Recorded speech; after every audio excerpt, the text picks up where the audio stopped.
Baik, kita bertua kembali dalam Lensa FPT, masih lagi dalam tajuk mahasiswa pemangkin transformasi kelestarian kampus hijau. Kampus hijau ni apa? Mungkin orang ingat tanam pokok di kampus, tanam pokok di sekitar kolej. Tapi sebenarnya ia lebih daripada itu. Ia lebih kepada menjadikan matlamat global itu dicapai. Darakan alam sekitar RAS UiTM Student Chapter merupakan salah satu badan yang dibimbing oleh pelajar sendiri untuk menjadikan SDG dicapai oleh masyarakat negara Malaysia. Jadi kita nak tahu apa sebenarnya RAS UiTM SC Student Chapter ni dah buat untuk menjadikan kelestarian alam sekitar kita ni dijaga. Okey. Baik, terima kasih Encik Syai. Okey, so basically fungsi rakan alam sekitar sendiri ni, kita nak lahirkan generasi muda yang syakna, peka tentang alam sekitar sendiri. Kita nak mahasiswa-mahasiswi ni jaga kelestarian supaya mereka tahu tentang keunikan, kepelbagaian alam sekitar. Okey. So objektif utama RAS UiTM Student Chapter ditubuhkan adalah untuk memacu UiTM sebagai peneraju kampus lestari. Selain itu juga, kita nak menjadi pusat rujukan utama daripada warga UiTM untuk buat program-program kelestarian. Selain itu juga, kami nak lahirkan sukarelawan yang kompeten. Maknanya kalau kami pergi contohnya program bawah Jabatan Alam Sekitar sendiri, kami ada sukarelawan terdiri daripada 60-40 orang. So kita nak ada dalam jiwa sukarelawan tu sikap dan sayang tentang alam sekitar itu sendiri. Baik. Jadi apa program komuniti yang dah dilaksana setelah setahun Mac tahun lepas? Tak, Mac tahun ini. Mac tahun ni 2022 baru lagi ditubuhkan. Jadi apa yang program yang berlangsung? So program yang akan berlangsung kami rancang adalah penanaman pokok bakau, satu ras. Lepas tu kami ada juga program no single use plastik. Lepas tu kami juga ada program e-waste collection. Biasanya e-waste collection ni kami selalu buat di fakulti kami. Dan kami juga buat program Let's Go Green, Let's Recycle and Environmental Knowledge Transfer Program. Jadi yang ni semua program-program di bawah UiTM sahaja ke ataupun pelajar luar boleh masuk sekali? Kami rakan alam sekitar ni biasanya kami fokuskan kepada UiTM, tapi kami open untuk mahasiswa-mahasiswi universiti lain. Okey, faham. Jadi kalau kita nak ikutkan untuk membentuk satu negara yang bersih, susah datin Jadi apa antara cabaran terbesar UiTM Green Center UGC untuk mengkoordinasi dan juga meneraskan pergerakan kelestarian ataupun sustainability movement di seluruh sistem UiTM? Saya rasa saya kena bawa benda yang sama. Pertama, bila kita sebut UiTM, warga UiTM ni dia seluruh Malaysia. Maksudnya kampus kita kita besar dan juga taburannya tu di seluruh Malaysia, lokasi seluruh Malaysia ya. Jadi mengkoordinasi ni memang sebagai satu cabaran, tetapi apa yang kita buat, pertama kita kena tahu apakah fokus sebenarnya. Fokus yang kita lakukan adalah melalui 6 kluster ya.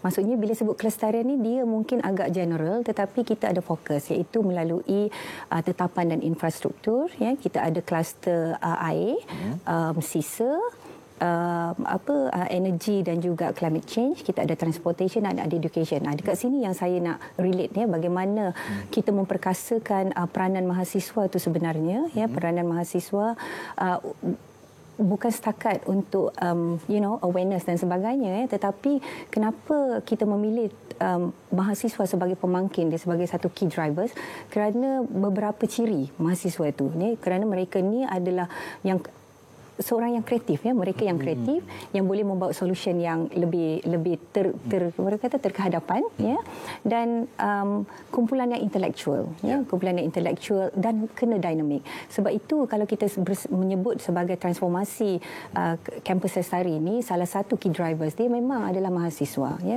bersesuaian dengan ciri-ciri dan juga nilai yang mereka kena bawa lah. Tapi itu salah satu, bila kita sebut cabaran ni, bagaimana kita nak mengkoordinasikan populasi yang besar, almost 200,000 pelajar ya, seluruh sistem. So maka inilah yang orang kata ada persatuan-persatuan ya, selain daripada RAS tu sendiri, kita ada senjata persatuan seperti The Merit World ya, Merit World ya, di mana fokus dia adalah SDG ya, fokus dia SDG.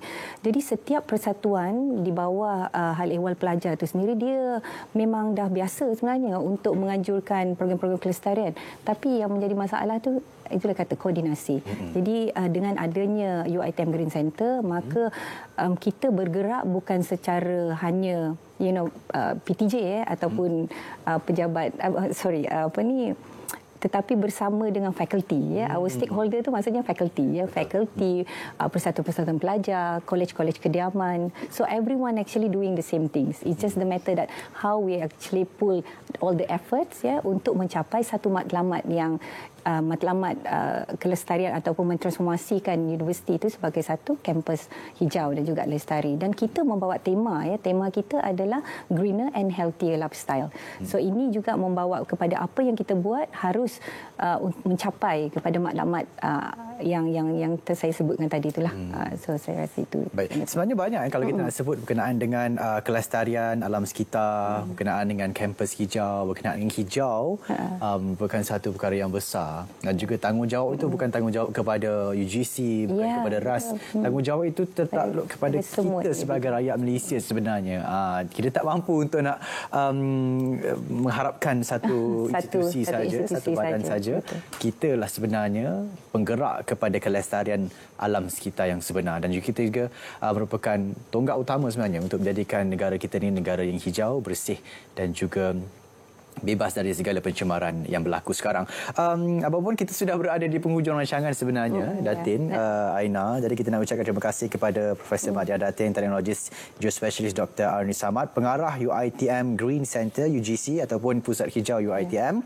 Dan juga kita ingin ucapkan banyak-banyak terima kasih kepada Aina Batrisya Azhar, Presiden Rakan Alam Sekitar RAS UiTM Student Chapter, kerana sudi bersama kita pada hari ini bercakap berkenaan dengan satu topik yang sangat murni, kelestarian alam sekitar, kelestarian kampus hijau.